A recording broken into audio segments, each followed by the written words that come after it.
Hey everybody, Jim here with your daily dose of Japanese gaming goodness. It is the import game of the day, and today's game is Magical Taruruuto-kun for the Sega Mega Drive. This is a game based on a series of manga and anime that isn't so well known internationally, but had a pretty decent run in Japan back in the 80s and 90s, and it spawned a bunch of different console games, and for my money, this one is the best of the bunch, which isn't very surprising seeing as how it was developed by Hitmaker, who later developed Pulseman, and eventually the Pokemon series, so this game has quite the pedigree.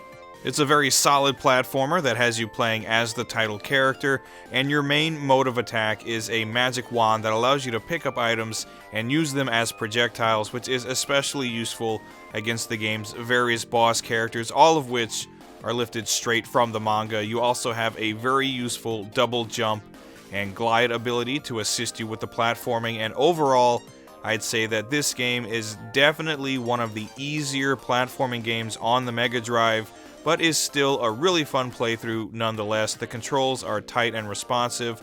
Some of the stages do mix things up a little bit with some auto-scrolling action, and you do have the assistance of Taruruuto-kun's sidekick Mimota-chan, just in case any of the bosses have you in a tight spot. It's an enjoyable gameplay experience overall, and the graphics and sound design are both fantastic. This is definitely one of the most colorful 16-bit games I've ever played on any platform. It's like they used a bag of Skittles as a color palette, and the character sprites are very large and detailed, especially the boss characters, which look awesome, and the soundtrack is very upbeat and lighthearted to match the visuals and the wacky plot and characters, and the sound quality is pretty damn good too. Again, if you've played enough subpar platformers for the Genesis and Mega Drive, then this one will be a breath of fresh air.